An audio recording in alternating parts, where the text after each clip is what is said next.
माझी ही पहिली संक्रांत असल्यामुळे मी तुम्हाला माझी संक्रांतीची तयारी मी कशी करत आहे ते सगळं दाखवणार आहे. नमस्कार. मी एक साधी गृहिणी आहे, जी तुम्हाला रोजचं जे माझ्या रांगोळ्या असतील, स्वयंपाक असतील ते मी रुटीन तुम्हाला एक सिंपल अशा प्रकारे दाखवत असते. जी मी स्वतः बनवते, जे आम्ही स्वतः खातो, ज्या मला गोष्टी येतात त्या सगळ्या मी तुम्हाला दाखवत असते. आणि त्यामध्ये मला माझ्या सासूबाई म्हणजे आमच्या मम्मीही खूप सपोर्ट करतात. लग्नानंतरची पहिली संक्रांत म्हणजे प्रत्येक महिलेसाठी एक वेगळाच आनंद असतोय. नमस्कार. आपल्याला माहिती आहे आता संक्रांत म्हणले की सगळ्यांना आपल्याला किती तयारी करायला लागते. सगळ्या गोष्टी आपल्याला 2 दिवस अगोदरच आणून ठेवाव्या लागतात, कारण तर भोगीसाठी आपल्याला सगळे वांगे, गाजर सगळ्या गोष्टी लागतात. त्यामुळे बाजार हा आपल्याला 2 दिवस अगोदरच आणून ठेवायला लागतो आणि आपल्याला खणंही घेऊन ठेवायला लागतात. आम्ही संक्रांतीच्या 2-3 दिवस अगोदरच खणं घेऊन ठेवलेल्या होते. आता आपण बाजार आणलेला आहे. बाजारामध्ये आम्ही बोरं, वांगी, गाजर, घेवडा, त्याला वालाच्या शेंगा पण म्हणतात, तीळ, जे वल्ले वाटाणे असतात तर ते, ओला हरभरा असतोय तो, आणि गव्हाच्या ज्या लुंब्या असतात त्या आपण रानातनं कुठून पण आणू शकतोय. ज्वारीचं कणीस आम्ही रानातनं आणलेलं आहे आणि शेंगदाणे तर आपल्याकडं असतातच आणि ऊस पण आपल्या घरी असतोच. समजा तुमच्याकडे नसेल तर मी विकत आणला तरी चालतोय. आता हे सगळं आपल्याला छानपैकी निसून ही करायला लागतं. भोगीच्या आदल्या दिवशीच आपल्याला सगळ्या भाज्याची निसानिशी करून ठेवायला लागते, कारण की जो ओसा असतो त्यासाठी आपल्याला हे सगळं साहित्य निसून बारीक करून लागतं. भोगीच्या दिवशी आता आपण जे साहित्य बारीक करून ठेवलेलं होतं ते आपल्याला जे खण असते तर म्हणजे जी छोटी छोटी मटकी असतात त्या सगळ्यामध्ये आपल्याला हे सगळं साहित्य भरून घ्यावं लागतं. आणि भोगीच्या दिवशी आपल्याला खेंगाट आणि भाकरी करावी लागते. आणि जे निसून सगळं ठेवलेलं आहे त्यामध्ये फक्त आपल्याला ऊस आणि जे गव्हाची लुंबी असते ती घ्यायची नाही आणि ज्वारीचं कणीस घ्यायचं नाही आहे. बाकी सगळं आपल्याला खेंगटामध्ये साहित्य वापरायला लागतंय. बोरं, वांगी हे सगळं आपल्याला खेंगटामध्ये टाकावं लागतं आणि छान अशी सुकी आणि पातळ भाजी आपण करतो.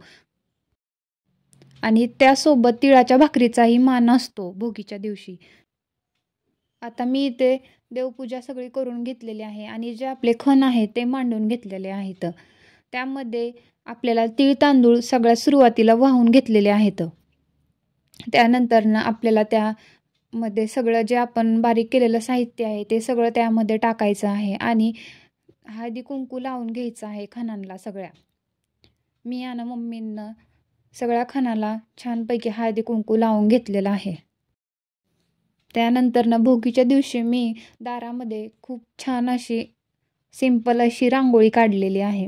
रांगोळी काढल्यामुळे आपल्याला घराला एक छानच वेगळंच घरपणी आल्यासारखं वाटतं. माझी ही पहिली संक्रांत असल्यामुळे मी तुम्हाला माझी संक्रांतीची तयारी मी कशी करत आहे ते सगळं दाखवणार आहे. आता भोगीच्या दिवशीच आम्ही तिळाचे छान असे लाडू करून घेतलेले आहेत. तिळाचे लाडू केल्यानंतर मी हातावर छान अशी मेहंदी काढलेली आहे. पहिली संक्रांत असल्यामुळे पायलनी माझ्या हातावर खूप छान अशा प्रकारे मेहंदी काढलेली आहे. संक्रांतीचा दिवस म्हणलं की आपल्या पारंपरिक पद्धतीने आपल्या इथे पोळ्याचा स्वयंपाक केला जातो. संक्रांतीच्या दिवशी सगळ्यात अगोदर उठून आता अंघोळी करून आम्ही देवपूजा करून घेतलेली आहे. मला पोळ्याची स्वयंपाकाची तयारी करायची आहे. पोळ्याचा स्वयंपाक म्हणलं की थोडा वेळ जातो. पोळ्या, आमटी, भात, कुरडई, पापड, भजी हे सगळं करायला आपल्याला थोडा वेळ लागतोच. त्यानंतर आपल्याला ओसायला जावं लागतं. आता सगळा स्वयंपाक झाल्यानंतर आपल्याला सगळ्या महिलांना प्रश्न पडतो साडी कुठली घालायची. मी आता इथे लग्नाचा शालू काढून ठेवलेला आहे आणि आता सगळं आपण आवरायला घेतलेलं आहे. मी इथे पटपट आता आवरून ओसायला जाण्याची तयारी केलेली आहे. आता छान असं मम्मीनं आम्ही तयार होऊन निघलेलो आहोत. आता गेल्यानंतर आमचा ओसायचा कार्यक्रम चालू झालेला आहे. सगळ्या ज्या महिला आहेत त्या आलेल्या आहेत आणि ओसायचा कार्यक्रम हा चालू झालेला आहे. माझी पहिली संक्रांत असल्यामुळे मी सगळ्यांना तिळगुळ देऊन ओसत आहे. ओसून आल्यानंतर आपल्याकडे वाण आणि विडा द्यायची पद्धत आहे. सगळ्या ज्या महिला आहेत त्यांना बोलवून छान असा विड्याचा कार्यक्रम घेतला जातो. आणि जो संक्रांतीच्या दिवशी सगळ्या महिलांना उपवास असतो, तो आपल्याला थोडी तिळाची जी भाकरी असते आणि खेंगाट खाऊन आपल्याला तो उपवास सोडावा लागतो आणि मग पोळ्याचा स्वयंपाक आपल्याला खावा लागतो.